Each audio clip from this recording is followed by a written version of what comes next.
You have an incredibly powerful story. You have been through a life experience that most of us never get the chance to go through.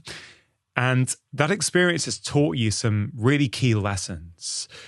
Now, where I wanted to start this conversation, we will hear about that experience shortly.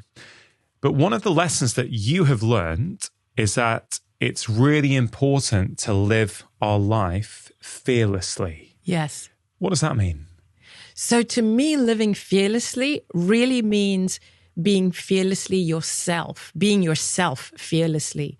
Because usually most people's biggest fears, it's not about the bungee jumping or the parachuting. It's about exposing who they are. It's about being authentic, because we are a culture who are really afraid of being shamed. We're really afraid of not meeting other people's expectations and people feeling disappointed in us. And we spend our lives trying to gain approval from everybody around us. That's what we do. We dance for the critics. We want everybody's approval. So living your life fearlessly means taking your own power back and living the life that you were meant to live for you, not because you're trying to please everyone around you. I mean, that's really powerful. I can't imagine there's anyone who just heard what you said and didn't, on some level, connect with that.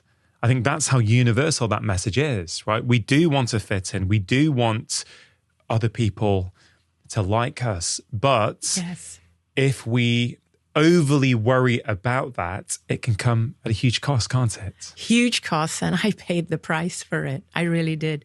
Because I spent my entire life before getting cancer trying to please other people and trying to win other people's approval. Yeah. And I couldn't do anything if anybody was disappointed in me. And it never occurred to me that what I thought mattered. In your TEDx talk, which I think was a few years ago now, yes, it's still just as powerful, actually, as when you released it. You said that many of us are brought up in a culture of fear. Yes. What does that mean? It means that we are taught through fear instead of through love. So to me, fear and love are the two opposites, the polar opposites. And when I was in that near-death stage, which of course we'll talk about later, I felt like I was like enveloped in this sea of love. And I understood for the first time what unconditional love meant.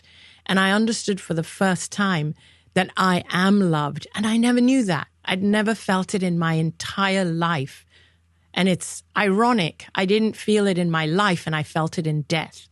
But here is where we need that. So when I came back into this realm, back into my body, it felt like I lived in two worlds. We all live in two worlds, but we don't realize it. And the two worlds are the world of love and the world of fear. And the world of fear is what we are being fed right now, conditioned. It's like there's a fear of failing. For example, if you take every system we have, you take the medical system, it's more about the fear of illness than the promotion of health and well-being. And if you take the education system, it's more about the fear of failing than it is about being passionate about studying and work. And this is how we seem to operate across the board. Yeah, I love that. It really echoes so many of the things that I've been reflecting on over the past few years. And so a lot of my career has been about trying to help people change their behaviors, for the better. What I realized a few years ago is that it's not necessarily the behavior that's the most important thing. It's the energy behind that behavior. Yes. Right? And I came to the conclusion a few years ago that everything we do in life either comes from a place of love or a place of fear.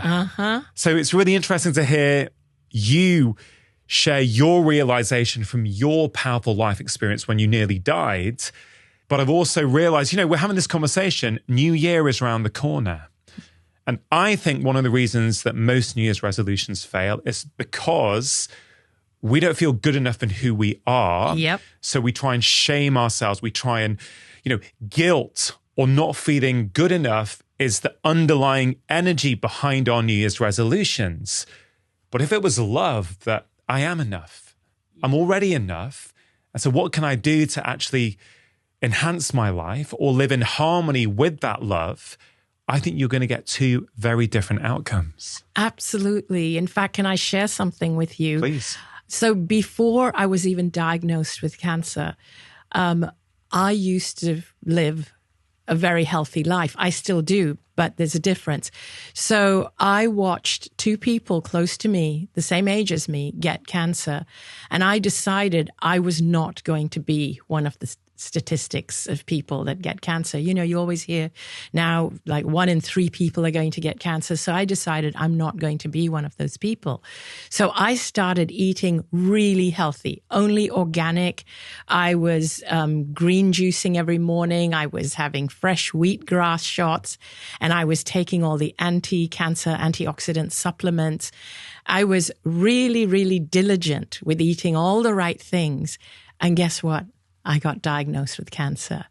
And it was only when I, crossed over, when I had the near-death experience, did I understand that everything I was doing out of a fear of cancer, not from a place of love of myself and love of my body and love of my life. So today, I still am pretty conscious of my lifestyle. I do choose my foods carefully, but I do treat myself sometimes too. But I eat well, but it comes from a place of love. I love my body. I love my life. I love what I do. And I want to live really long so that I can keep doing it. Yeah. As a doctor, hearing that is so interesting. This idea that you were doing everything you could from what you knew about trying to look after yourself. And I guess this is where my thought patterns have moved over the last few years, is that yes, those physical health behaviors, of course, are important. What we eat, how much we move, yes, how much we sleep. Yes, they are. But our thoughts, our beliefs, our emotions, our ability to be ourselves or not be ourselves, I think there's pretty good evidence to say they are equally as important, if not arguably more important in some cases. Yes, I would almost say more important, because that becomes the driving force behind the positive behavior towards your lifestyle. So it becomes, instead of doing all the so-called good things out of fear or out of shame, it's all done with this feeling of passion and joy. Yeah. Now, Anita, one of the reasons I wanted to talk to you on my podcast is, firstly, I'm incredibly fascinated by what you went through. But secondly, I believe that the life lessons you learnt through that experience have a huge amount of value for all of us, right? It's kind of twofold. Yeah. And so I think life lesson number one that you've gone through already is that it's important to live life fearlessly. I think we'll keep revisiting that throughout the conversation. But perhaps you could explain, what is this powerful life experience we keep talking about? Let's go through it. Okay. You've hinted already at some elements that you were diagnosed with cancer. But perhaps the best way to do it might be, can you paint a picture for me of your life before that diagnosis, and then take the story forward from there in whichever way you'd like to? Okay, thank you. So when I was diagnosed, I was 42. Okay. But if you go back before, so of course I was eating extremely healthy at that time because I was watching one of my dearest friends go through cancer and my husband's brother-in-law. But prior to that, I've always grown up living a life, a very fear-based life, fear of disapproval. I grew up, my parents are Indian, and I grew up with a lot of gender disparity. And so in my culture, at the time I was growing up, in my community, of course, this is not all Indian people, but within my community, let's say men were treated differently from women. They were offered different values. That impacted me quite a bit. And I used to rebel against that, but it really did make me feel that I was inferior just for being a woman. Wow. And so I didn't have a close relationship with my dad. I was very close to my mom. She was wonderful. It was always as though she was trying to make up for the lack of love I was getting from my dad. And basically, my dad treated me as though he was disappointed I was a girl. And the biggest thing he wanted for me was to get married. And he felt that, for example, I wanted to have higher education. I wanted to get a job. I wanted to have a career. I wanted to earn my own money so I could be independent. But my dad's beliefs were that I had to stay at home until I got married, and then I would be my husband's responsibility. And he didn't want me working or traveling or having a higher education because it would be harder to get me married, according to him. And he felt that whether I work or not would be up to my husband, not up to me. Well, can I just interject there? And what sort of, if you don't mind sharing, of course, where did you grow up and what kind of time period are we talking here? Okay, so I grew up in Hong Kong. Okay. And this was late 70s into the 80s. Okay, great. And I was immersed in British culture, British pop culture, because I went to a British school where everybody was British. But then I have Indian parents and my dad who wants me to be groomed for an arranged marriage. And so he's, of course, talking to friends about their sons. And I said, I want to choose my own partner, my own husband. And you know, he didn't like that. He said, well, you're not marrying anyone outside the community. But I didn't, relate to this way of thinking where your parents choose your spouse, because that wasn't happening to any of my friends because they were mostly British friends. But so growing up under those circumstances, I always felt I was a disappointment to my dad. I always felt I never got his approval, and I never felt he loved me just because I was a girl. So that set me up for a life of always trying to win people's approval. And I was someone who was quite shy. And no way would I have imagined my life unfolding the way it did, where today I'm like speaking at events. I would never have imagined me on stage or being a published author, any of that. I was somebody who was shy and quite meek and timid. And anyway, I met a wonderful man, my husband Danny, who's an amazing person. But I met and married him after my father passed away. So my dad had passed, and I met Danny, who turned out to be Indian because I had told my parents I may or may not marry an Indian person. I'm just going to marry someone I love. And so Danny's been an amazing husband. And after we got married, in fact, it was not long. We'd been married maybe 6 years. And my best friend had cancer. She got diagnosed. And it was very scary for me to see what she was going through. And so as I watched what she was going through, I kind of thought, wow, I never want that to happen to me. And I started to develop this incredible fear of cancer. And because of her, I started to research everything that causes cancer because I wanted to help her. I was there for her. I would go to the hospital with her. I would help her with her kids.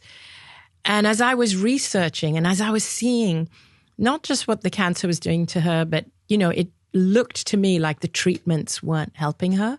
She was deteriorating. And so I started to read up about everything natural that's anti-cancer, that heals cancer.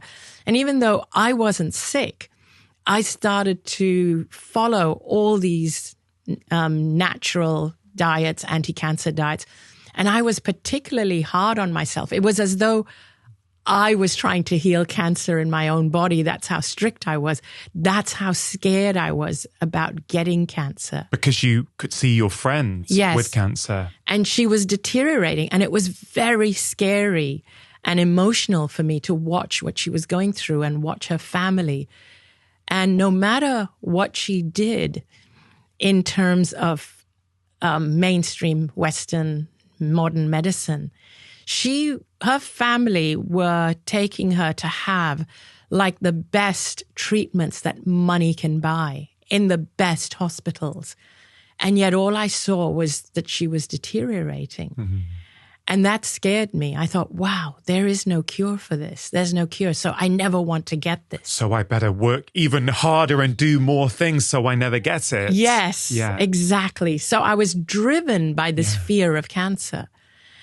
And lo and behold, I found a lump on my neck, like here, just between my collarbone and my shoulder. And there was a lump there, and it was a swollen lymph gland. And so at first the doctor said, I'll give you some medication, some antibiotics, and let's see if your lymphatic system is just fighting off an infection. And if it doesn't subside, we'll have to do a biopsy. It didn't subside. So they did a biopsy, and they said the biopsy showed that it was lymphoma. And then they said it's confirmed it's lymphoma. And then they did the scans, and they confirmed it at stage 2 because they said it has spread down to this quadrant. So apparently the stages tells you how far it's spread. Can I just ask you if you can remember, you've already said that you're someone who had a lot of fear in you. Seeing your friend with cancer probably ramped up that fear even more. What was it like for you when you actually got that diagnosis? Because it's as if all your fears had suddenly been materialized, and in some ways that reinforces your idea that, yes, I was right to fear this thing because now I've got it. Yes. So tell me about that a little bit, please. So that was a very interesting feeling because there was a huge amount of fear. But in a way, there was also a tiny bit of relief, is that, okay, now I have nothing to dread coming up because I've already got it. Mm-hmm. And so it was just the weirdest feeling. Wow. But the other thing that kicked in, which was also really strange, is that up until that point, I had been there for my friend and her family. I'd literally stopped doing anything for myself. Everything I did was to prevent cancer and to help her get over hers and to heal hers or to manage her family. You know, I literally put myself, I made myself available for them because I felt so awful about what she was going through. But also for the first time when I had my own diagnosis, I felt, oh, now I get to take care of myself. I can't worry about anyone else anymore. You said, now I get to take care of myself. Even that language is fascinating, isn't it? Yes. That it almost, well, is it fair to say that the cancer gave you permission for the first time to look after yourself and put yourself first? Yes. That's very astute of you. That's exactly what it was. I was not able to do anything for myself unless there was a good reason to. I felt guilty. And so much of that was from the conditioning of trying to win my father's approval and doing everything I could to win his approval. Wow. Yeah. So you've got cancer. Yes. And you're trying various things, but you keep getting worse, don't you? And talk us through that day. I think, was it 2006? Yes, on February the 2nd, 2006. Okay, so 18 years ago, this happened. Can you still remember it as vividly as when it happened? I can, and that's the thing. This memory will never leave me because it was so real and vivid. Okay, so let's go through that. So we're up to the point where We understand your life before that. You've been diagnosed with cancer despite your best efforts to not get it. Yes. I know you try a variety of things for a few years or a few months, but let's go to that actual time in the hospital when everything in your life started to change. Okay, yes. So at that point, I had reached the final stages of cancer. It had spread throughout my lymphatic system. So I had tumors by that point, many of them the size of golf balls, literally the size of golf balls, from the base of my skull, all around my neck, under my arms, in my chest, and all the way down to my abdomen. I mean, I still have the test results that lists where all the tumors are. And my lungs were filled with fluid. Like I had to go every 3 weeks, I would have to go to the clinic to have my lungs emptied from the fluid because I would start to choke on my fluid. So I could never sleep well at night because if I would lie flat, I would choke on my own fluid. So I always had to be propped up. But my body had also stopped absorbing nutrition for a long time. And so my muscles were completely atrophied. They'd completely deteriorated. So I didn't even have the strength in my body to stand up or to walk. So I was in a wheelchair for mobility or in bed or sitting on a chair. But I didn't even have the strength in my neck to hold my head up. My head was always hanging down. And I weighed about 85 pounds, and I had these open skin lesions where toxins were weeping out of my skin, which at the clinic they had to keep cleaning up the wounds and bandaging them up. And so on February the 2nd, I went into a coma. I had been in so much pain and discomfort and fear. I feared everything. I feared the disease. I feared the treatment. I feared death. I feared everything at that point.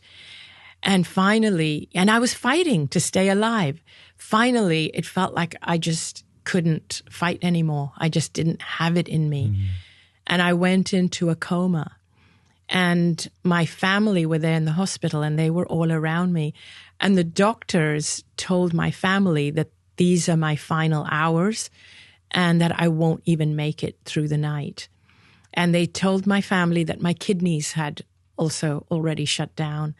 And all of this is also written in my medical records, even the fact that they informed my family of my imminent death. That's there in your records. That's there in my records. Yes, it's actually written there. Of course, no one thought I would ever access my records after. They thought I was, I mean, even the doctors, because I had the right to go back and access all my records, and it's actually in there. And, but the thing is, as my family were around me and my body, my physical body lying on that hospital bed in a coma, 85-pound body with skin lesions and tumors and everything, was lying there, unbeknownst to everyone around me, I actually started to feel myself leave my body. And I felt incredible. I felt light. I felt free. And all the pain was gone. And all the fear was gone. For the first time in years, it just felt amazing. And see, I get emotional when I think about that time. And I felt like I was enveloped in this kind of ocean of love, like just this feeling of love that I've never felt in physical life before. And I wanted to communicate to my family who were around my body. So it was my brother, my husband, Danny, and my mom. The three of them were around me. And I wanted to tell them that I'm fine. Don't worry, because they were distraught. They were crying. And I wanted to tell them, I'm fine. I'm better than fine. I'm okay up here, out of my body. I feel great. But I couldn't communicate with them because, of course, I had no vocal cords. I had no biology. And even the way that I was able to be aware of everything around me, it was like I had 360-degree awareness. And I could see, hear, and feel everything that was happening. So when we look with our physical eyes, we have to kind of focus. We turn our head and we look, and we have a limited perception of, there's a limited field of what we can see. But from this perspective, it was strange and interesting because I could see like all around my physical body and beyond. And whatever I chose to put my focus on, I was there, even if it was outside the room. In addition to that, I was able to actually feel the emotions of the people who were all around me. I could feel the emotions of my family, which was, they were really distraught, of the doctors who were around me, the nurses, and they were all very caring and really trying their best to give me what I needed. They were poking tubes into my arms, and I was connected to heart rate monitors. But I could feel their hopelessness because they knew I was going to die. There was even one doctor who actually just kept telling my family, I'm so sorry, it's just too late. It's just too late. There's nothing we can do. We just have to wait. Can I ask you, Anita? Yeah. You have told this story on many occasions since it happened. Yes. Why is it, do you think, there's such emotion coming out from you as you're telling it? Because I feel that for me, the memory of it doesn't get old at all because I feel so connected to that side when I tell it. So connected. That was so real. It was more real than this. And it's very easy. Like one of the fine lines that I tread is that was so real and so clear. Everything that happened that I've yet to share with you was so revealing to me of who I am, why I'm here, what really matters, that I am, in a way, sometimes if I don't remember it, it's easy to get caught up in the trappings of this physical world. It's really easy to get caught up with, I've got to sell my book and I've got to get this many views. And it's very easy to get caught up in that because that's what this physical world is about. But when you die, you realize none of that is important. And every time I share the story, I'm reminded of it. And I'm so glad that I had this happen to me because it's taught me what is really important. And I've made it my mission to share it because I don't want people to have to die to figure it out. I don't want them to have to go through what I did. There's plenty more to that story. It's so powerful, even up until this point, especially given what your medical records said and given the fact that you're here in front of me in flesh and bones, looking incredibly healthy. What you have been through is often referred to as an NDE, a near-death experience. Yes. Do you think that's a good term for it? I think it's the best term that they could have come up. Like, I didn't even give it that term.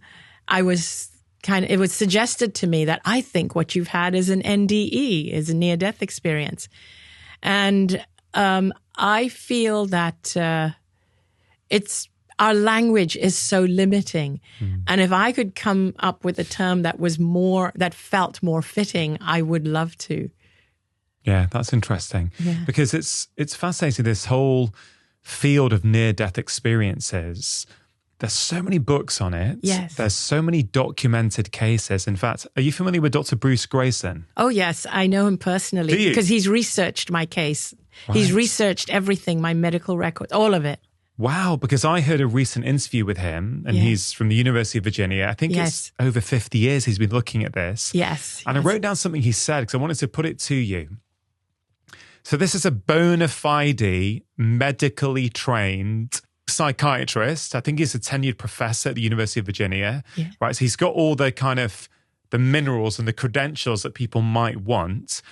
I think he said he has documented over 1,000 NDEs, near-death experiences. I Yes. didn't know one of them was yours. One of them is mine. Okay, well, I filled in millions of pages of his forms and because questionnaire. I think he's very robust and he wants to get as much objective evidence as he can that this actually did happen. Yes. But this is what I wrote down from what he said. I was taught in college and medical school that the mind is what the brain does. And all of our thoughts and feelings and perceptions are all created by the brain. But I cannot believe that anymore. I've seen people whose brains were either offline or severely impaired telling me they had the most elaborate experience they've ever had. So I'm now inclined to think that the mind is something else and the brain filters it. Now, that is really powerful coming from a Western medically trained doctor and professor. Yes. And he acknowledges in many interviews that he started off as a real skeptic, but his years of experience and research has actually changed his mind. What do you say to what I just read out from Bruce? I would agree. And I would say that the mind, because of my experience, and I experience myself out of body, and again, language is limiting. So that out of body part of me that to me is the part of me that has always lived and will always live. It's infinite. It exists beyond the physical body. I would say that is the part that's connected to the mind. The brain is part of our biology. The mind is actually the bridge between our spirit and our brain. That's kind of how I would describe it. Wow. Yeah. Hey guys, I really hope you're finding this useful. If you are and you want more content like it, please do check out my book, Make Change That Lasts, 9 Simple Ways to Break Free from the Habits That Are Holding You Back. It's in all the usual places as a paperback, ebook, and as an audiobook, which I'm narrating. Now, back to the video. So let's keep going with that story. Your physical body is in this hospital room. Yes. The doctors are saying to your family, it's too late. I'm sorry, there's nothing we could do. There's tears, there's fear, there's resignation. You can see your husband upset, your parents upset. Yet you, at that time, your experience is that, no, you were aware of all of that. You could sense their feelings and their emotions, but you had this 360-degree perception.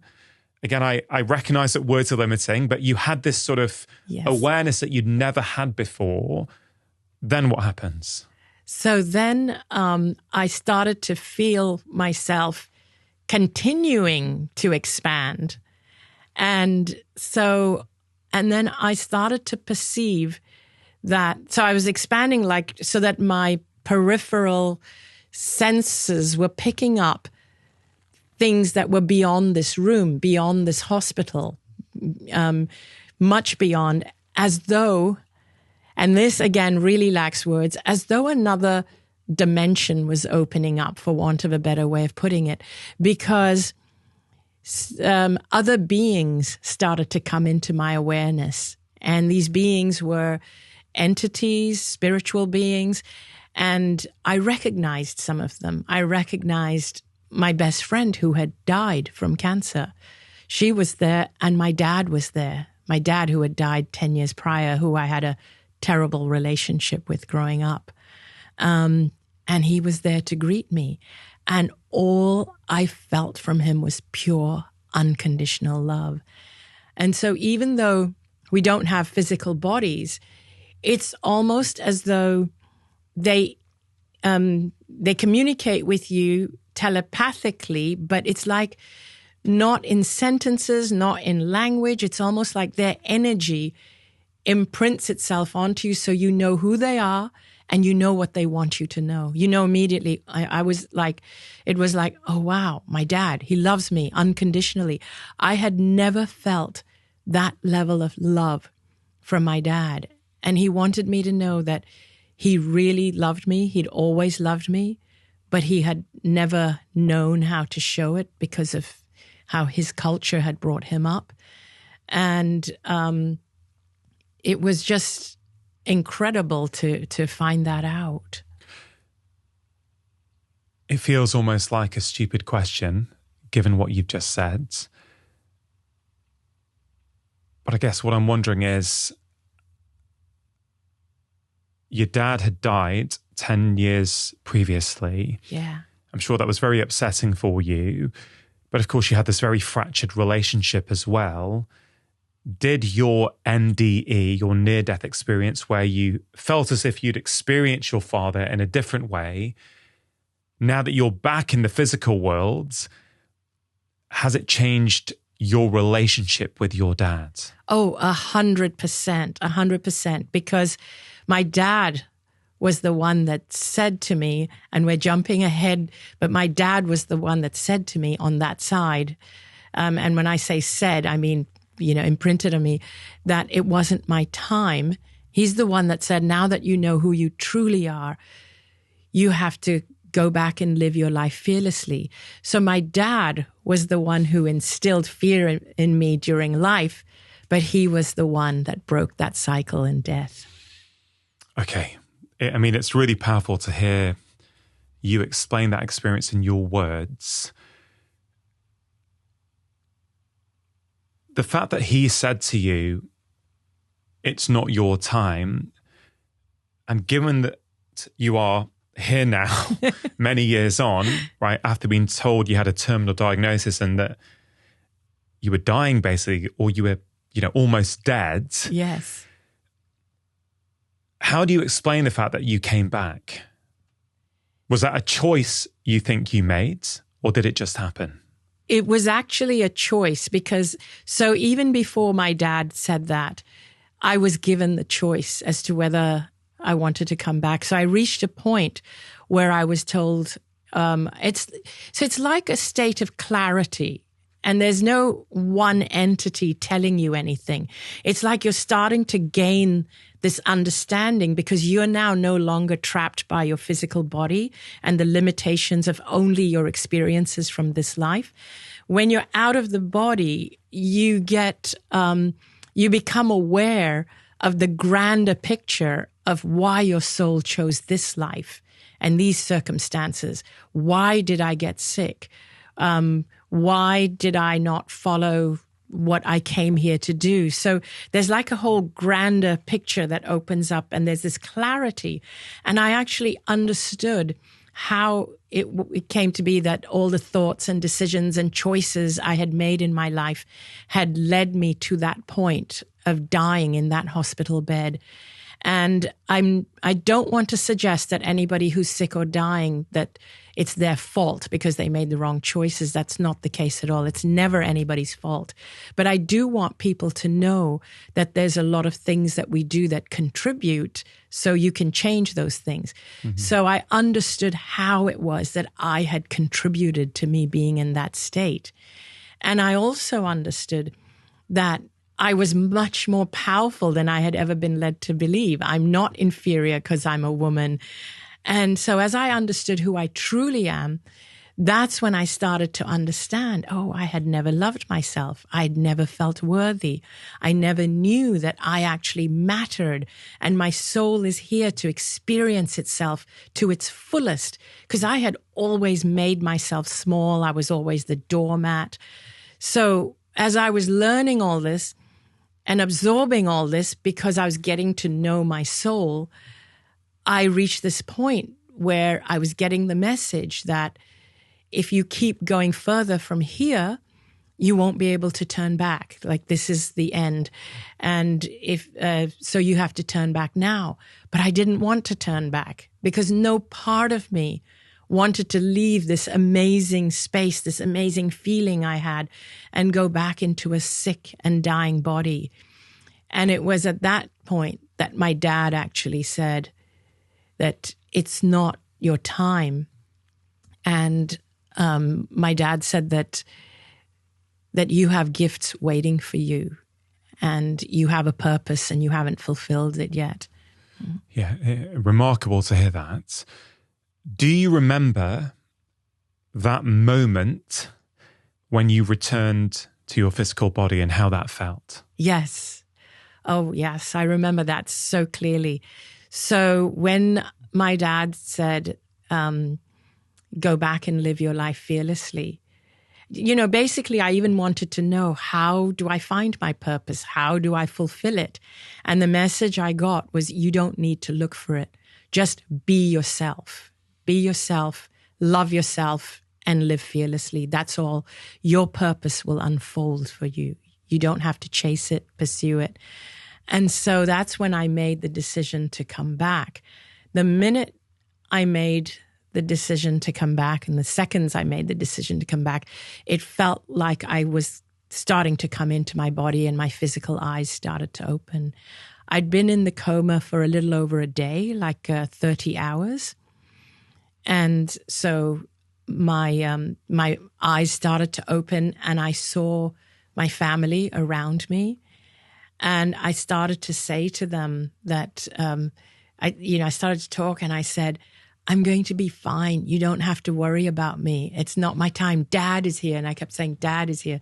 So at first they just thought it was the drugs messing with my mind. But they were also elated that my eyes were open and I was coming out of the coma. And so they immediately called the doctor on duty. Now, the doctor on duty was someone who'd never treated me before that morning. He had come in that morning to check on the fluid in my lungs and to remove some fluid, but he'd never treated me before that. And when he walked in the room, I actually called him by his name. I said, "Oh, good afternoon, Dr. Chan." And he said, "How do you know my name?" I said, "Aren't you the doctor that came in this morning and took fluid out of my lungs?" And he said, "But you were in a coma. You couldn't possibly have been aware of that." And I just went, "Oh, I was?" Because for me in that moment, in that state, I was really feeling kind of discombobulated, like I had one foot on each side. I was still somewhat aware that this whole other realm existed right here. It's not like I traveled trillions of miles away into the ethers. It's like they exist right here, this whole other dimension. And that's why I call that the world of love. And this physical dimension and the messages we get from here is the world of fear. The messages we get from there is love. And so I was aware that it's right here. So I didn't know that I had been closed off from this world. So I was saying, really? I was in a coma? Anyway, he left the room and I said to my husband, I said to Danny, why was he so surprised that I recognized him? Isn't he the doctor that said that I won't even make it through the night? Didn't he say that yesterday? And that's when Danny said, he didn't even say that in the room. You couldn't possibly have heard it. He said it down the hallway at the nurse's station. He did not say that in your presence. And that's when they realized something had happened. Okay. Right. A lot to get my head around there. Okay. So let's go back to this term near-death experience for a moment. Now, I want to say right at the start here, I'm very open-minded, right? So yes. I totally am bought into this story and want to learn more. Yes. At the same time, I'm aware that there may be some skeptics who are listening or watching. Yes. Right? So let's just break it down a little bit. Okay? Okay. And I'm reminded of a conversation I had with this neuroscientist, Anil Seth, who is maybe one of the leading researchers in this country and maybe globally in terms of consciousness, but through a scientific lens, okay? And I appreciate that's not everything, right? But in that conversation with Anil, right here at this table, we brought up NDEs. And I think I said something to Anil like, Anil, what do you make of these things? Because there are so many documented cases, right?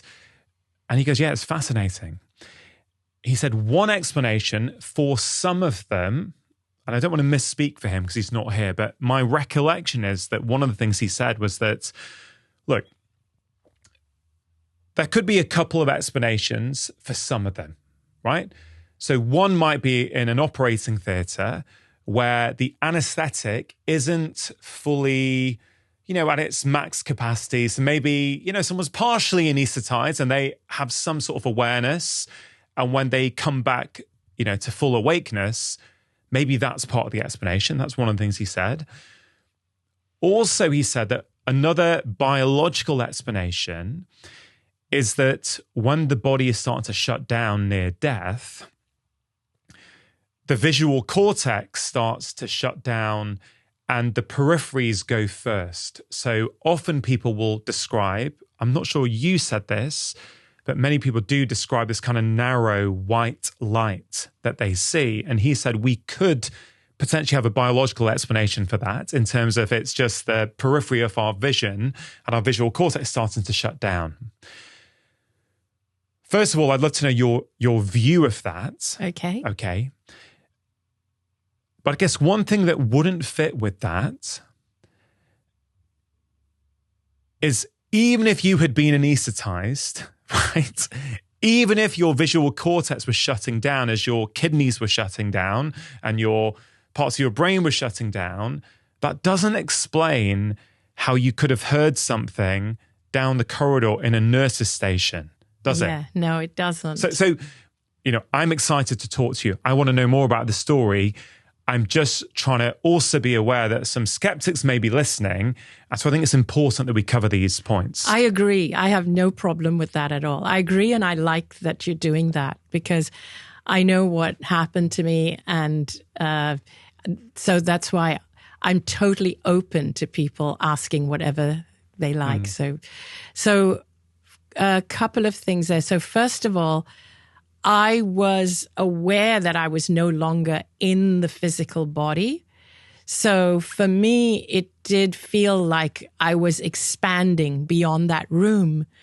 But even beyond that, I was expanding. It felt like I was no longer restricted to a 3-dimensional 5-sensory body. And once I'm not restricted, it felt like I could feel, as I said, other people that were around me and treating me, but I knew what they were thinking, what they were saying.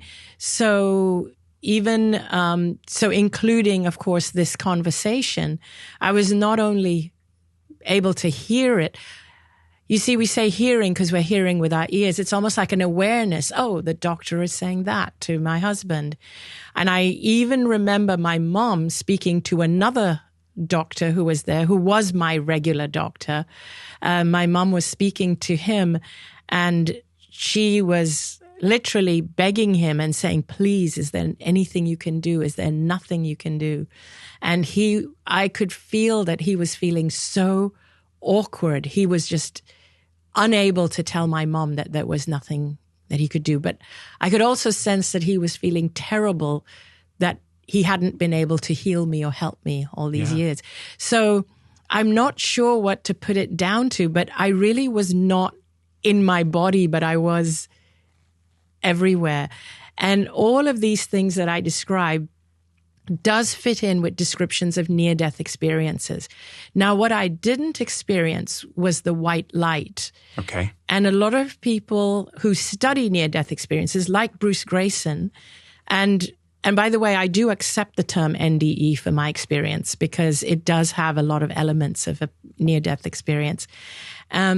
So people like Bruce Grayson, researchers, have said to me that a huge possibility of why you didn't experience the white light was because you didn't have a sudden death. It was a slow decline into a coma. Right. Whereas people who have a heart attack or who are in an accident or who fall off a mountain or fall off a boat, it's unexpected. It's completely unexpected. It's a shock. It's a surprise. There's an impact, and it's like their soul rushes out of their body, or their life force just rushes out of their body. And that sensation maybe causes that tunnel-like feeling and effect. That's one theory. Yeah, that's interesting. Tell us what happened to your cancer. So when I came back, I was telling my family, I'm going to be fine. You don't have to worry. And I was connected to all these tubes, the food tubes and nutrition tubes and the heart rate monitor and the oxygen tube and everything. And so I was saying, I'm not going to need these tubes. I'm fine. I'll be fine to breathe. And what started to happen is that the fluid in my lungs, first of all, which had just been removed that morning and usually builds up again. It had just been removed that morning as I had identified Dr. Chan had done. The fluid stopped building up.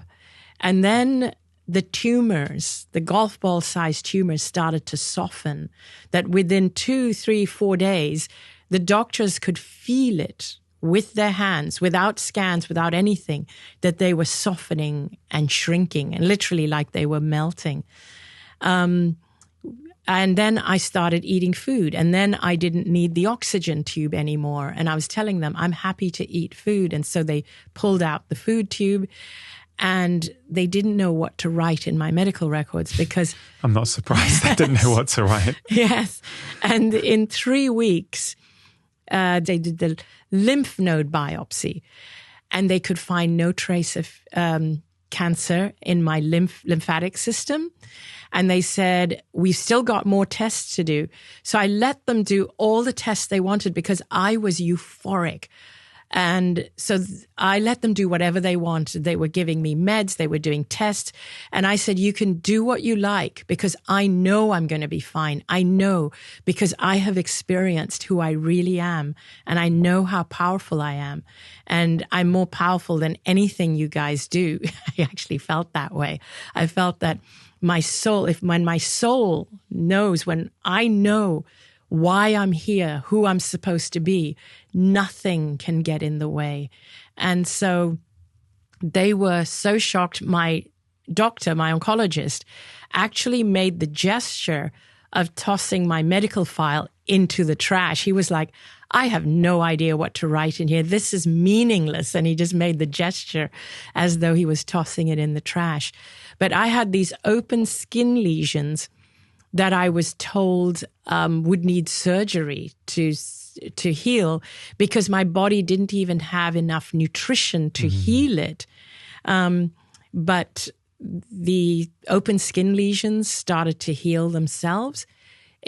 They were waiting for me to get stronger because my body was still weak. So I started physiotherapy with them in the hospital.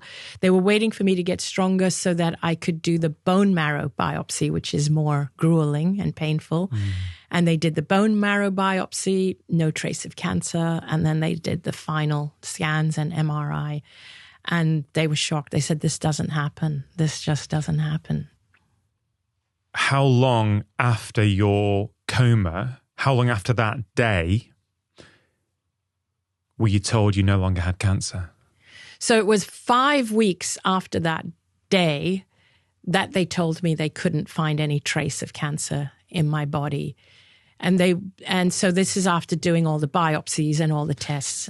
Okay, I just want to highlight that point. You had end-stage cancer, advanced cancer. It was ravaging your body. You were in a coma. The doctors are saying it's too late. It's telling your family, I'm really sorry, there's nothing more we can do. Not only do you come back, but 5 weeks later, you're cancer-free. Yes. Okay, so I'm a Western-trained medical doctor. We certainly do not learn about anything like this at medical school.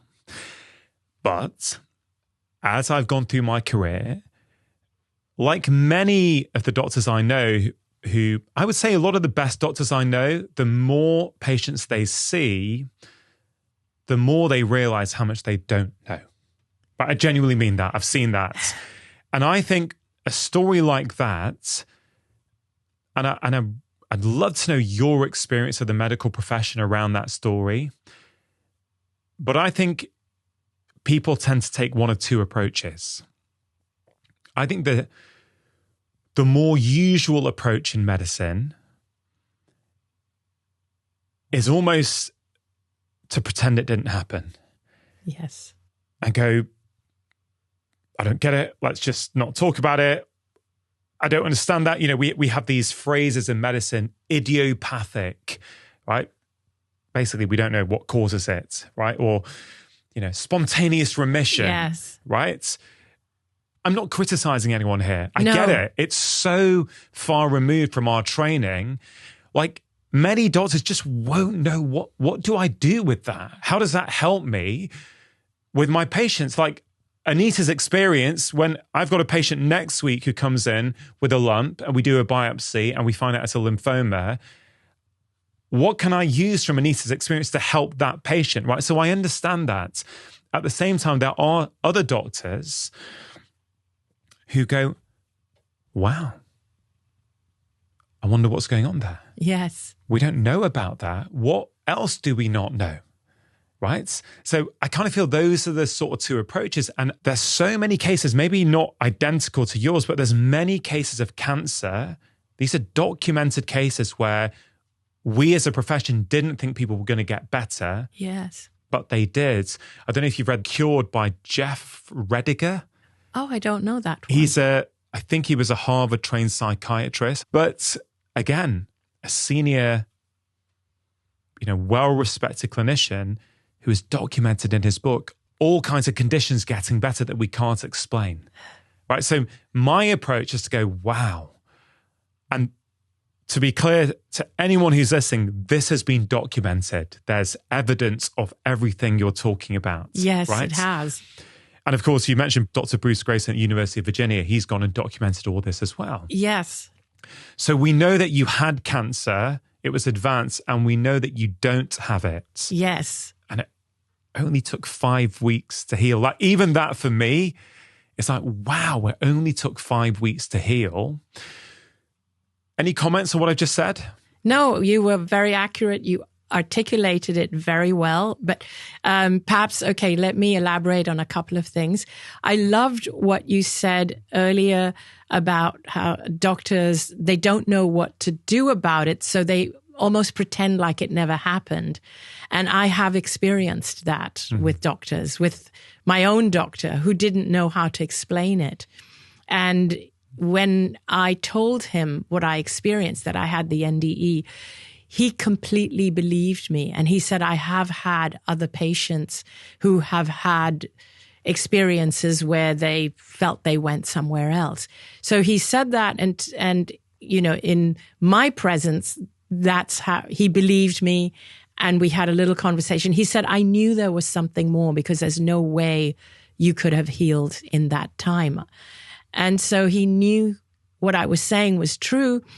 But what happened is that some months later, I was found by a reporter, a journalist, who wanted to write about my story in the local newspaper. So this was in Hong Kong, local newspaper. And then she said, would your oncologist be willing to verify what you've just said?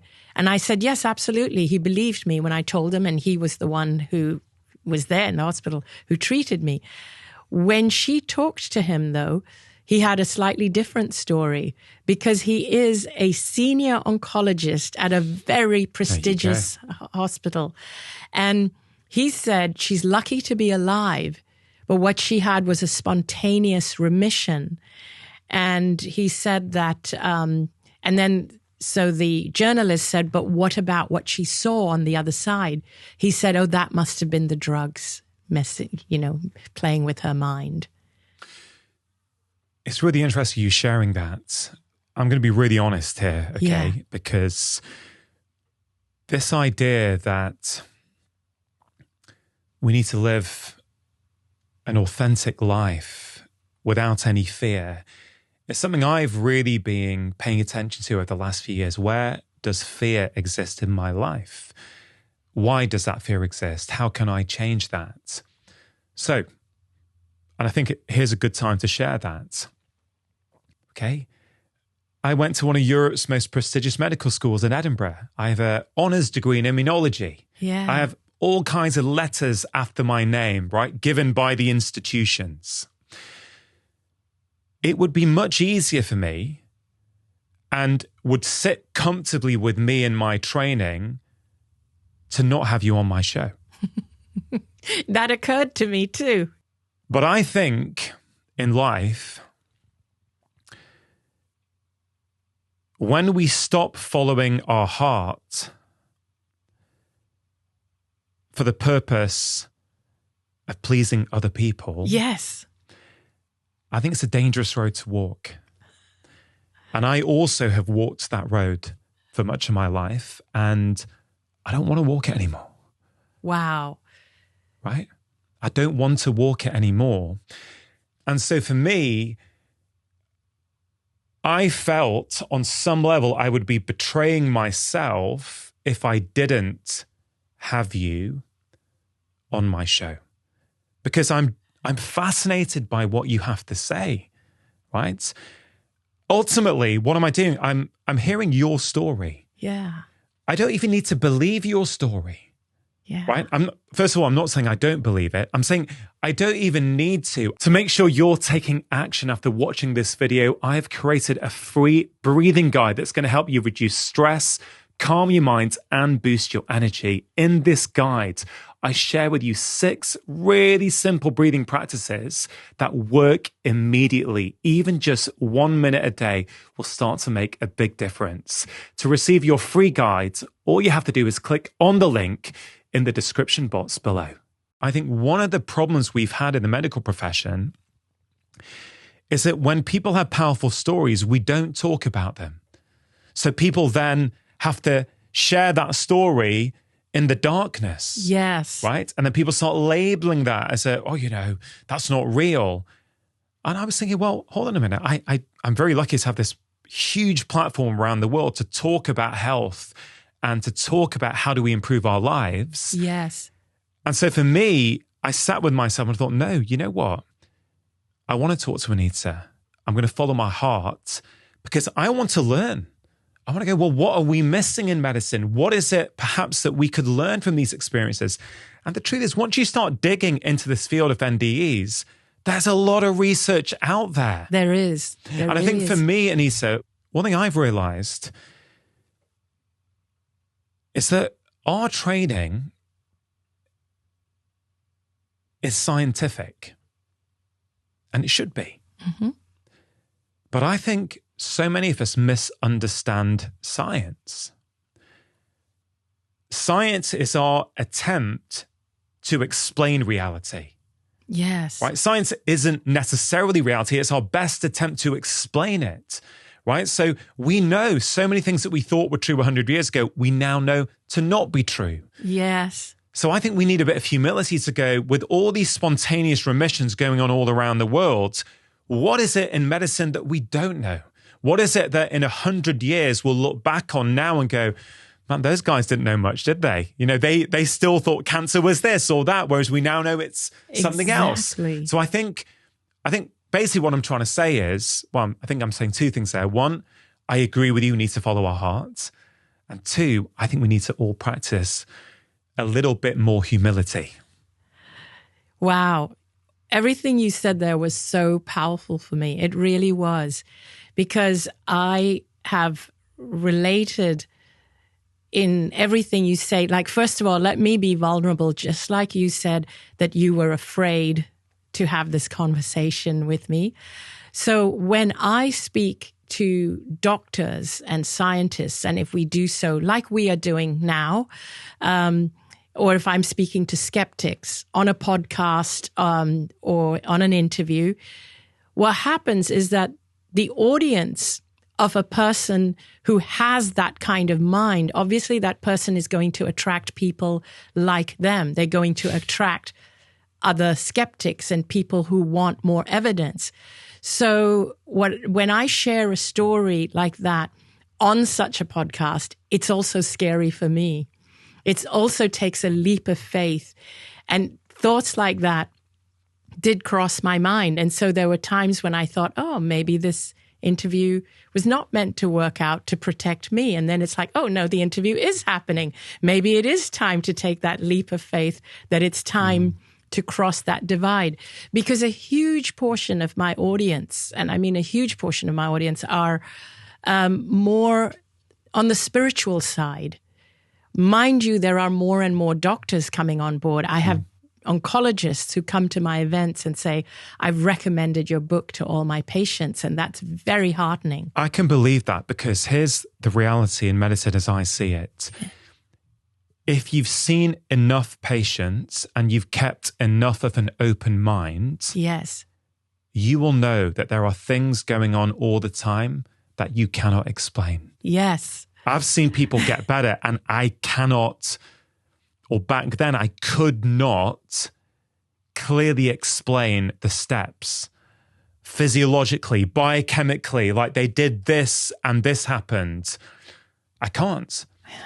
And again, as I've already said, like, you can either shut that down or go, wow, well, we know a lot as doctors and we're able to help a lot of people, but there's some people who are getting better and it ain't got anything to do with us. Isn't that interesting? You mentioned the word skeptic. What do skeptics of yours tend to say? All kinds of things. I've even been told, what if you were misdiagnosed? I had cancer for 4 years, and it would mean 5 different doctors had misdiagnosed it. And this was in Hong Kong? This was in Hong Kong. So really great hospitals, you know. Yes, they are offshoots of Sloan Kettering and all these big American hospitals. And I was, even where I had the coma, was one of the biggest hospitals in Hong Kong. And it's one of the top most prestigious hospitals, and the senior oncologist there is very well known in Hong Kong. So let's just look at that skeptical comments for a second. Okay, what if you were misdiagnosed? Now, it's a reasonable thing to say. If it was just one doctor and there wasn't much diagnostic evidence, you could follow that thread and go, yeah, perhaps Anita was misdiagnosed, right? So she had this experience, she got better, but she never had it in the first place. The fact that you were in such a prestigious hospital that you had 5 different doctors corroborate your diagnosis in different forms makes that unlikely. Yes. Right? To say the least. Okay, That's it makes right. it unlikely. Given that, and given what I know about your documented history, I think it's inarguable that you had cancer and now you don't. Yes. Right? We know that happens. That is something happened. that exists out there. Yet people have cancer, and then for some people, they don't. Yes. For whatever methods or treatment they took to get to that place, right? Yes. And in medicine, we'd call that in remission. Yes. Right. Okay. So I think we can acknowledge that has happened. Where I guess people could say, okay, Anita, it's really interesting to hear your experience and what you think it meant for you, because clearly you have learned some powerful life lessons, which I'm hoping we get to shortly, that you've then gone and applied in your life. Yes. And from what I can tell from you, and I met you and your husband when you came into the house this morning, and there's such a lovely, warm energy from all of you, I will say. Thank you. You're clearly someone who's very happy and contented and living a meaningful life now. So at the very least, we can go, wow, this is the lady who had cancer and doesn't have cancer anymore. And through her diagnosis and her experience, she's learnt some powerful truths that she's used to help herself. And frankly, the life truths that you've learnt and you've written about in Dying to Be Me are truths that we can all use to help us, whether we have cancer or not. Would you agree with those statements? I would 100% agree. And so what I love about what you're saying is you've captured the crux of why I share my message. And so if I can share a little bit of my experience since then as to the things I've been dealing with in terms of skepticism or the opposite, people who really support. So what happened is subsequently, I wrote my story for cathartic reasons. I just wrote it, and then I submitted it to a near-death experience website. I didn't even realize it was an NDE, but somebody sent me a link to a site called NDERF, And I read some of the stories and I thought, wow, there's so many similarities. And then it said, have you had an NDE? Submit it to us and we would love to read it. So I submitted, I just copied and pasted everything I wrote and submitted it to NDERF.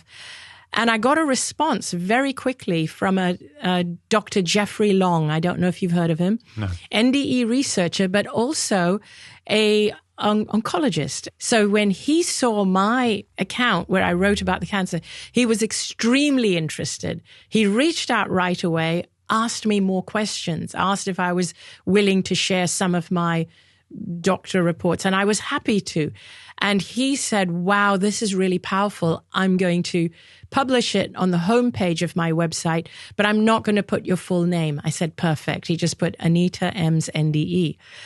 It went viral and I didn't realize it. And then it got picked up by another doctor who has an area of interest in oncology, but he was, so he lived in Los Angeles. And he read the story. Somebody had sent it to him, the link from the NDERF. So his name was Dr. Ko. He picked it up, he read it, and he was extremely interested and wanted to talk to me. He said, I happen to be going to Hong Kong for a business trip later this year. Would you be willing to meet with me? I said, absolutely. He came to Hong Kong. He wanted to go look at my medical records. I took him to the hospital. We got my records. I had to tell them that I'm moving my treatment over to another doctor, and they released it to Dr. Ko. And when he read it, he's the one that showed me where it said the family have been informed. I mean, I was shocked. It was the first time I was looking at it with him in such detail. That must be nuts. Like to read that and go, especially when you're well and healthy, to go, yes. It must be such a surreal experience. Extremely surreal. I was sitting there with him reading it. And as he went through the medical, the results of each and the timeline, he's like writing it all down. And this is what he said to me. He said, lady, whichever way I look at it, you should be dead. And so he said to me, you need to write a book with your testimony. And he said, I'm researching your case. And he shared with me, he said, actually, I'm very afraid of cancer. And so I actually hunt down what people call spontaneous remissions. And I want to go deep into each one to find out what it is that triggered it. And he said that the only thing I can say is that it was some kind of divine intervention. He actually said there's no way your body could have healed that. There were too many cancer cells and your body was too weak. I can only attribute it to divine intervention. Can I ask? Yes.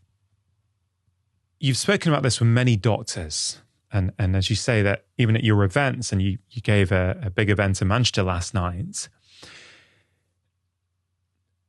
do you see a pattern in terms of the doctors who are more open to your story compared to those who are closed-minded? Now, I guess anyone who's closed-minded probably wouldn't end up turning up at one of your events, I'm guessing. So it's kind of a skewed perception already. I guess what I'm getting at is... Like, is there a difference? Is there a difference? Have you noticed a difference? Very huge difference. The ones that are open, like yourself, like Dr. Ko, and even my GP, Brian Walker, who was there, all the ones that are open and the ones who come to my events, they're curious. They want to understand it because they want it for their patients. They want it to help them be better practitioners. And I love that. I love that passion. The ones who are more closed, who are really skeptical, it's almost like they want me to feel that I am mistaken, that I'm crazy. It's almost like they're trying to take it away from me. Well, because in some ways it threatens their identity. Yeah. Right? And I have sympathy, right? I have sympathy for them because acknowledging what you say has happened to you and what the evidence shows has happened to you, for some people will be too threatening. Yeah. It's like, I don't know what to do with that. It starts to challenge how I see the human body, how I treat patients. And I think for some people, it's just easier to just go, whatever, she's a one-off.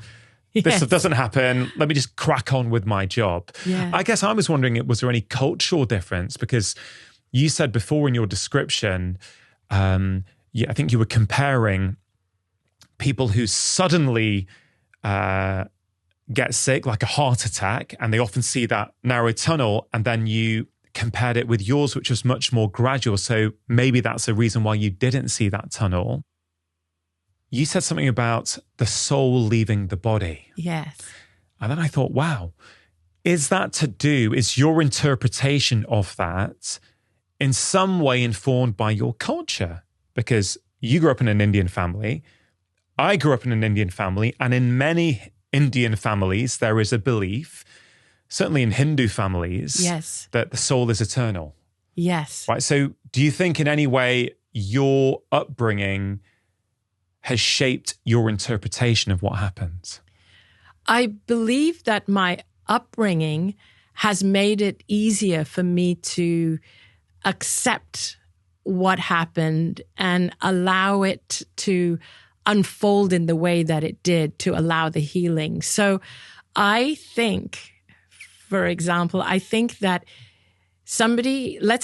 let's say somebody is really adamant on debunking me and is somebody who is actually trying to convince me that it's my mind, it didn't happen, or I'm crazy. I think for something like this to happen to someone like that is less likely because their mind won't be able to wrap itself around something like this. So that's what I believe. So even if my beliefs were shaped by my Hindu culture, although my upbringing was a Chinese city, Hong Kong, a British school, and Indian Hindu parents. Wow, what a blend of inputs into your young minds. Yes, it was a real blend. And I do believe that I did have a cultural, I'm going to say advantage, a cultural advantage in that my mind wasn't fixed on any particular way of thinking or any particular belief. And so I think it was quite open in that way. Now, I can't remember when I first heard about your story. It might have been my wife a few years ago who mentioned it to me. But I do know that Dr. Gabor Mate, yes, who has been on this show, I think on 4 occasions now, I think on maybe 2 of them, he's mentioned you. So in terms of credibility, so this is really interesting for me. In the interview that I heard with Bruce Grayson, I think it was on Tim Ferriss. Yeah. He said 40 or 50 years ago, when he was studying this, or he started to, in some ways it was a bit like career suicide. I think he was told actually at his university, if you continue studying like this, you're not going to get tenure. Wow. And so I think he changed university. Yeah. I think so. But he said it's different now. And it reminds me of many other things, this idea that we don't know everything and that we're constantly learning. Does that give you hope in terms of your experience and other people who have experienced what you have in terms of gaining acceptance? Or does it not matter to you? So it matters and it doesn't. And I want to say this properly because the reason I share it is because I actually want to help people. So it matters to me for them, not for me. That's what I'm trying to say. For their sake, it matters to me that they understand this because I think that if people understood how important it is to live a life knowing that we have purpose and there's a reason for living and how much that actually drives your well-being and for people to know who they are, I think that their lives would be so much better.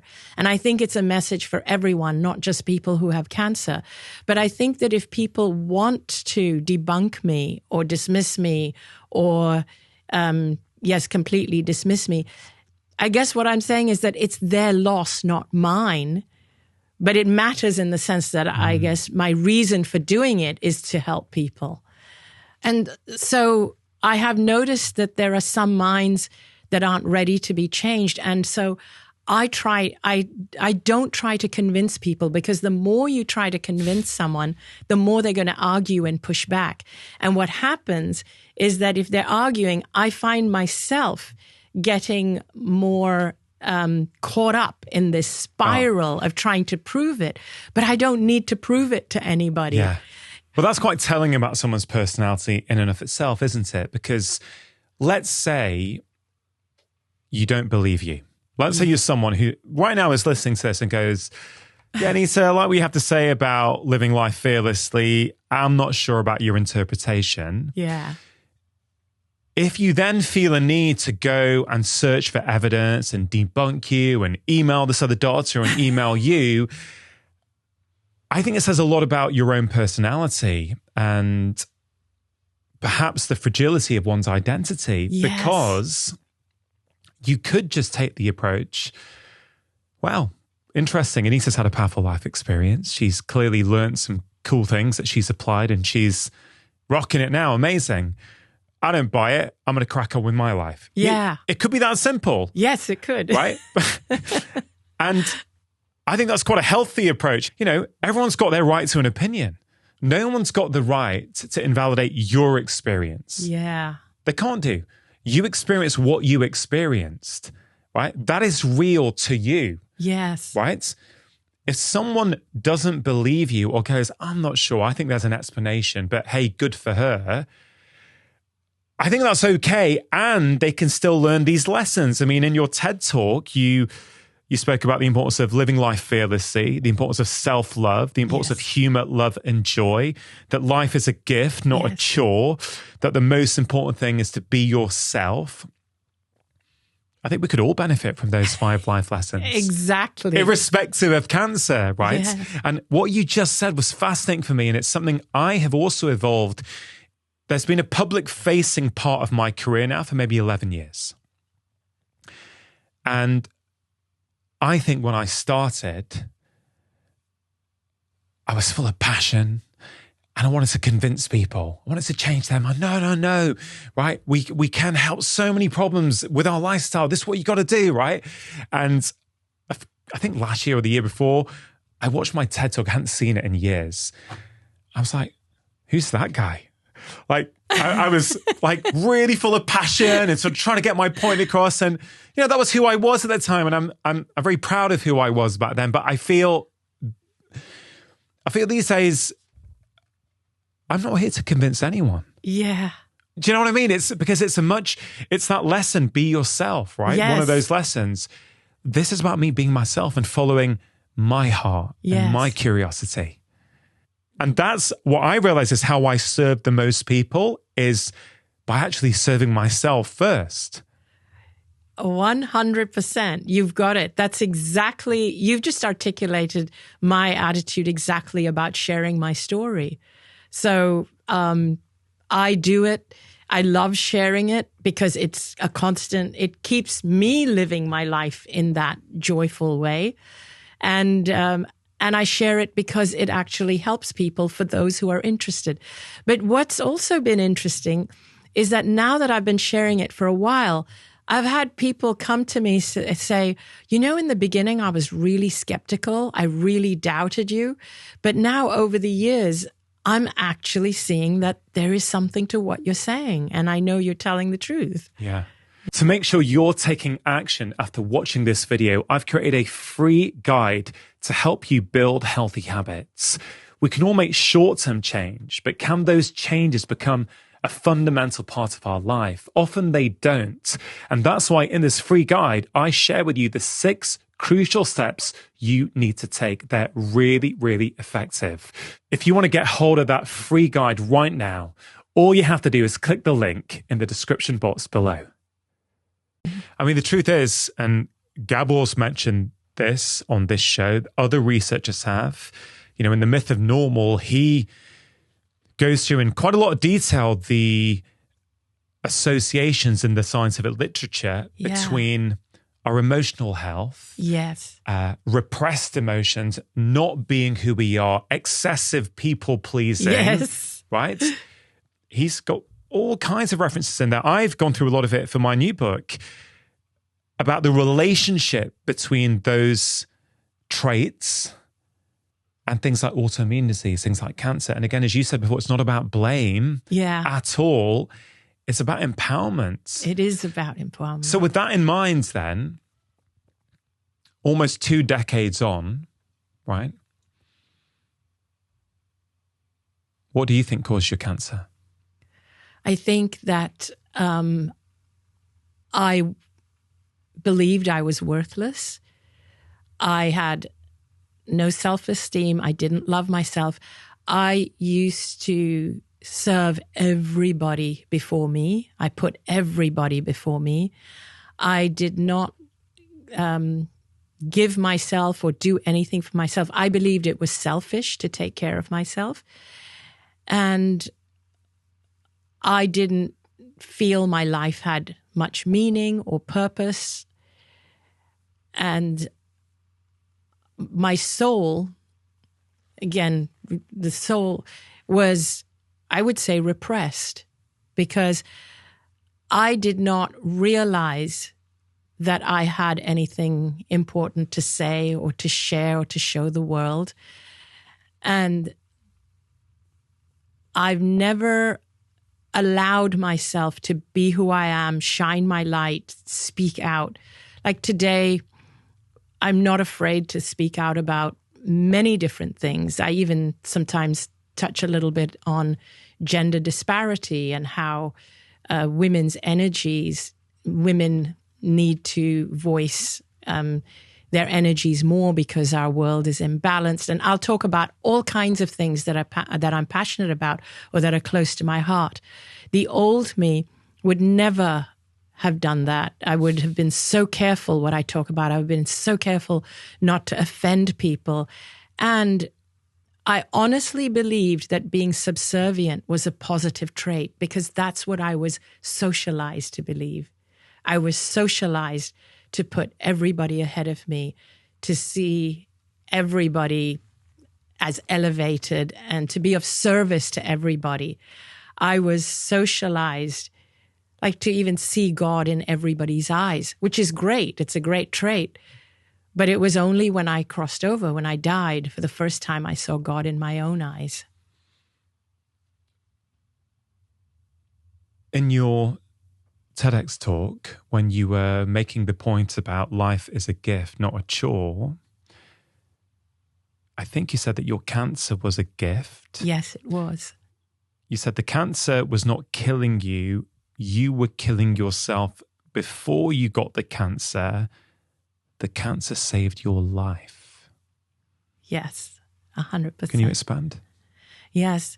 So what I was living was not a life. I was not fulfilling what I had come here to be. And I was always putting myself last. I was always miserable. I was always feeling left out. That was not a life. And it was only when I got the cancer did I start taking care of myself. However, even though I started taking care of myself, I was always still a people pleaser and was still worried about putting other people out. So, for example, even as I got sicker and sicker, when people would come and offer to help, when they would say, oh, we'll cook your meals for you or we'll help drive you, I would say, no, it's fine. Don't do that. I didn't want to trouble anyone. This is before the coma. Before the coma, but when I was sick with cancer. So I'm deteriorating and getting sicker. And you still won't accept help. I wouldn't accept help. And so I'm getting sicker and sicker, and people, because I didn't want to put anyone out. I didn't want to bother anyone. And I was always so afraid of bothering people, putting people out.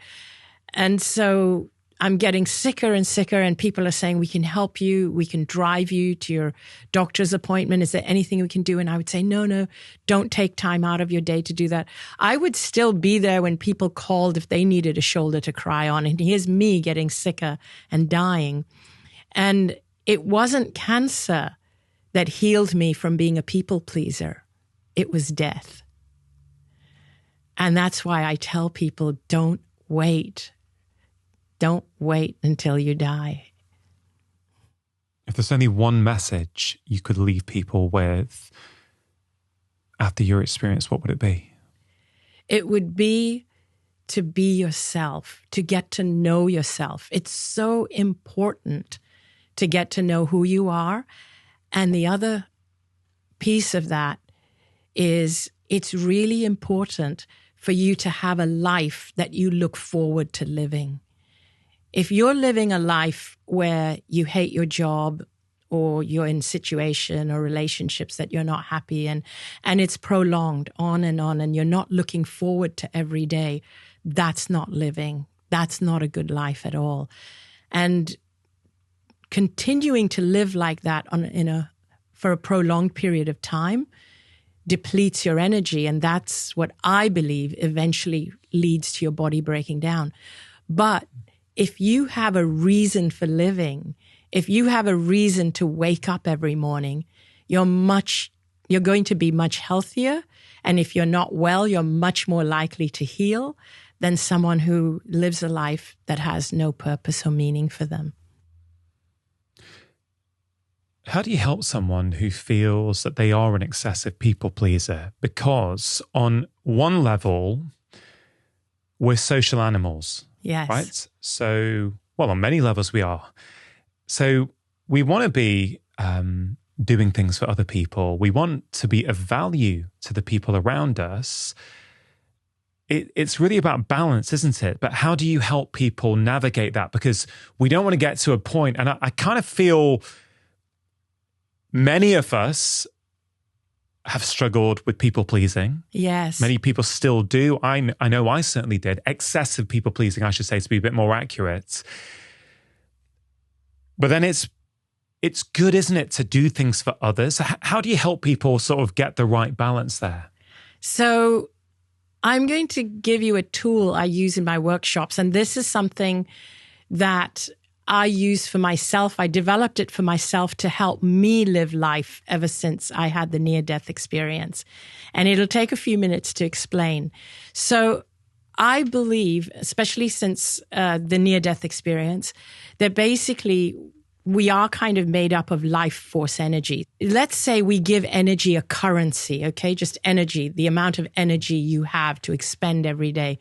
Let's just give it a currency. So let's say when you have a good night's sleep and you wake up in the morning, a good night's sleep gives you 12 units of energy. And then what I do is every day I will ask myself, have I had a good night's sleep, bad night's sleep, and you give it. So good night's sleep is 12 units of energy. Then the next thing is if you have a healthy breakfast, it gives you more units of energy, let's say 2 or 3 units of energy, nice healthy breakfast. But let's say you're someone who lives a rushed life and you don't have time for a good breakfast. You grab something cold on the run and you're eating it on your way to your car. So that breakfast didn't give you any energy. Probably your body needed to use energy to digest it. And then you get in the car and you're in traffic. And then being in traffic, you're getting impatient, you're running late. So you use another 2 or 3 units of energy. Let's say you go to a job you hate where you don't like your boss and your boss is a bully. Your boss takes up another 4 units of your energy. So let's say you're now down to 3 or 4 units of energy at the end of the day. And you go home and maybe you're in a relationship you're not happy in. So another couple of units of energy. And then you look at your dining table and there's this pile of bills that are unpaid and you're not sure how you're going to pay them. So you're at 0. And now let's say when you go back to bed, because you've had a bad day, you have a sleepless night. And so you only wake up with 7 units of energy instead of 12. And then you go through this whole thing again. And so at the end of the day, you're in negative, you're in energy deficit. If you live a life like that, you're continuing to be in energy deficit. The deficit gets bigger and bigger and bigger. Unfortunately, that's how most people live their lives. Now, here's an alternative scenario. The alternative is you wake up with 12 units of energy.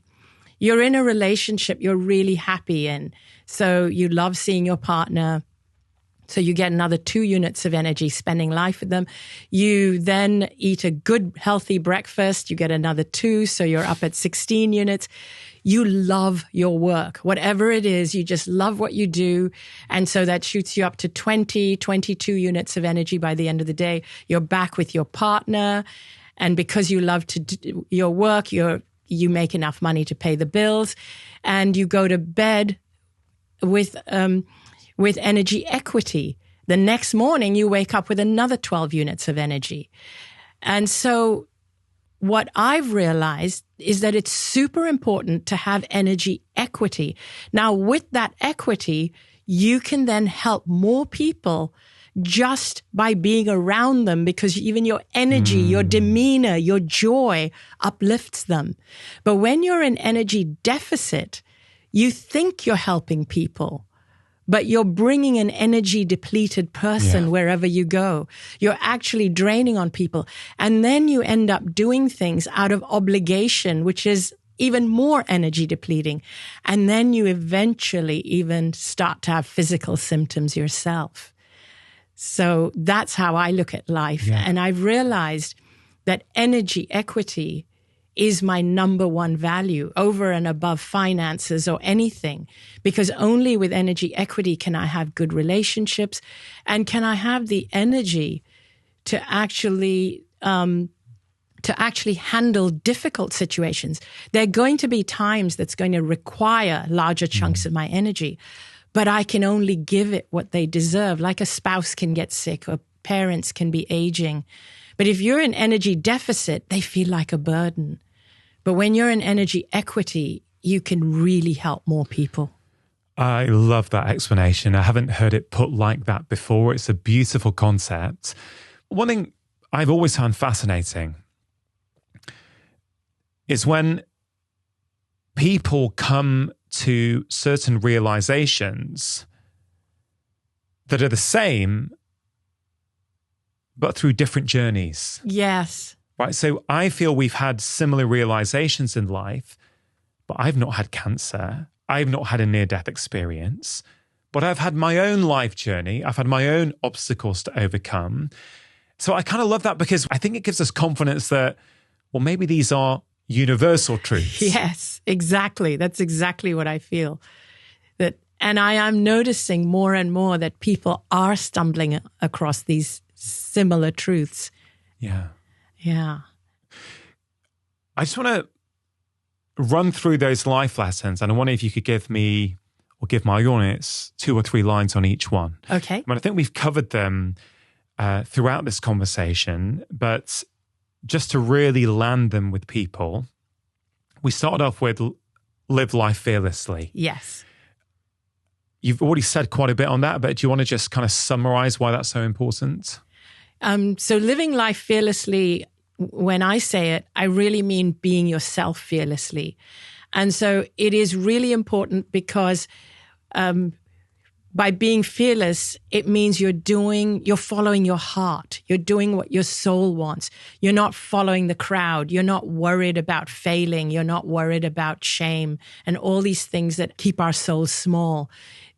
It sets you free when you live your life fearlessly, especially when you allow yourself to be yourself. Second life lesson, the importance of self-love. And in your TED Talk, you said that you believe that one of the reasons you got cancer was because you did not love yourself enough. Yes. I tell people, love yourself like your life depends on it, because it does. And that little energy exercise I gave you, it is an act of self-love. So when you're able to do things that you love, like if you have to love yourself to feel worthy enough to be in a relationship where your partner loves you.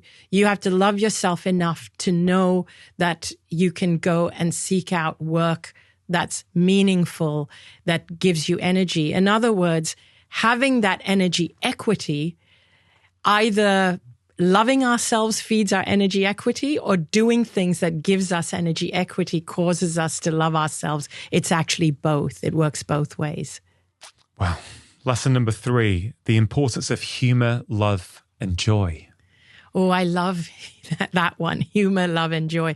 It's so important and it's so healing. One of the other things I've noticed is that people really take themselves seriously. People who are in the spiritual world, spirituality sometimes is taken way too seriously. I really think that humor needs to be something that needs to be highlighted in every practice, in medical practice, spiritual practice. I think patients who are in hospitals and clinics, they need to be given entertainment that make them laugh. It should be part of the healing protocol. As they say, laughter is the best medicine. Yes, exactly. Okay, lesson number 4. Life is a gift, not a chore. Life is a gift because, and again, this is something that I felt when I was on the other side. I realized that I had chosen to come here. Even though I had been suffering and it felt amazing on that side, I realized that we choose to come here to experience it because we want to. We want the adventure. And it felt like if we knew that, and if we knew who we truly are, our lives would be very different. And most of us believe that we are victims of our lives when actually not. Maybe we can't control certain circumstances when we're children, but as we grow up, we have to realize and become empowered and learn to be empowered that we actually have a lot more autonomy over our lives than we realize. Yeah, and I've heard you say that each and every one of your challenges are a gift. Yes. I love that. It's how I choose to look at my life. And I think that word choose and the concept of choice is really, really important for each and every one of us because you don't have to choose to look at your challenges as a gift. You could choose to say, there's nothing I can do. Yeah. You know, these things happen. These bad things have happened. Of course, my life is in the state in which it's in. And no one's going to necessarily say there's anything wrong with that, but it has a consequence, doesn't it? If you think you are a victim to your life, that has a consequence, which is you're not empowered. Whereas if you choose, yes, because you can change your mindset, you have changed your mindset from pre-coma to post-coma. Yes. Right? You're a different person. You're in the same, well, I don't know if you feel you're in the same body, but it feels like there's a different energy in that body from what there was before you had that experience. Completely different, yes. No part of me feels like the same person. Yeah, and in your TED Talk, again, you said something which I thought was so powerful. If you are currently in a challenge and it doesn't feel like a gift, it means you haven't got to the end yet. Yes. And I truly believe that because most people believe and are socialized to believe that life happens to us, that we're victims, as I said, and all these challenges happens to us. But in actuality, from the perspective of the soul, the grander perspective is that life is happening for us. Yeah. It's happening to evolve us. Yeah. And lesson number 5, which you've sort of covered already, the most important thing is to be yourself. It's to be authentic. Yes. You know, what does that word authentic mean to you? It means to be unafraid to even be vulnerable, unafraid to be wrong, and to not be dictated by shame. Most people's biggest fear is shame and embarrassment or being called out. But if we lost that fear, it would allow us to be more authentic. Yeah. And don't fear failing. Don't fear failing, because the fear of failing keeps most people stuck and locked. And also one last thing about that is that people often say, but fear keeps you safe. I actually think fear keeps you shackled. Love keeps you safe. Oh, that's beautiful. Going back to this theme that you don't need to die or get near to death to learn what you have learned, there are other ways, aren't there, where people can experience similar things? There are other ways, yes. You know, I have a practice that I often do. I stopped doing it for a while, but I've started again quite recently. there's a chap called Irwin LaCour who lives in America. He founded a company called MoveNat about natural movement, but he's also really into breath hold meditation. Ah, okay. And that's his thing. But essentially, without any hyperventilation, which is what Wim Hof teaches. Yes. None of that. You just do really slow, calm breaths, and then you take an inhale and you hold your breath. And basically, from only being able to do 1 minute, within 4 weeks, I could hold my breath for 4.5 minutes. Okay. My physiology did not change in just 4 weeks. What changed was my mind. So I learned how to really quieten my mind, how thoughts and emotions use up energy. Yeah, they do. And the more you're able to quieten your mind, the longer you're able to hold your breath. Wow. It really is so powerful. But Wow. the point of bringing up that story is that when I'm, let's say, in the middle of a breath hold, and it's usually first thing in the morning as part of my morning routine, I'm just in my living room, in my pajamas, in the living room floor. There can be moments where you feel just this connectivity, this calm, this peace. And it's really, really nice. Oh, yes. And again, I'm not saying it's the same thing at all.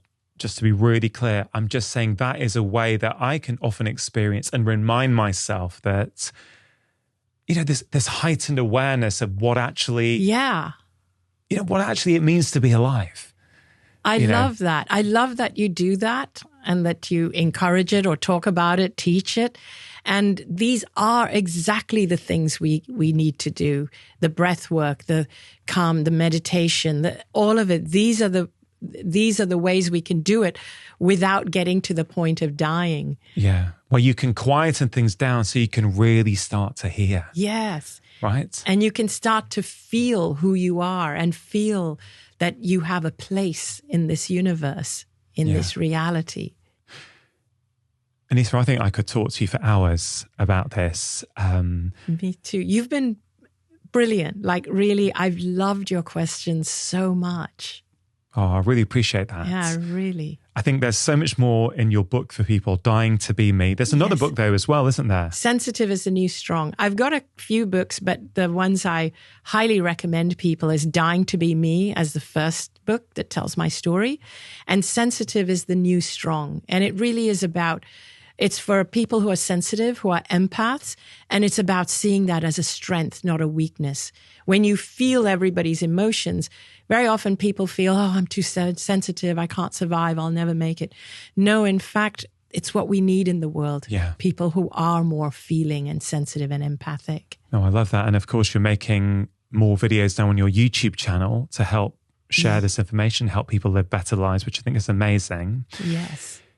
To finish off this conversation, Anita, which I've thoroughly enjoyed and has been energy enhancing for me, I'm going to walk out of the studio with maybe double the energy I walked in with. Wow. Okay. So I think that's a nice thing to think about as we end this conversation. When you were talking about the currency of energy. Yes. And you presented two possible scenarios. The first scenario where someone was in a toxic relationship, they don't like their job, they don't have a reason to get up, and you contrasted it with a person who wakes up where they really love their partner and they love their job and it pays them enough to do what they want to do in life. I want to end on that thought because there's going to be people listening, Anita, who are in that first example. Yes. Right? There's going to be people listening who go, Anita, yeah, sure. If I had a partner who I really loved and I had a job that I loved and I made good money and I didn't have to worry about the bills, yeah, my life would be great. I'd have loads of energy, right?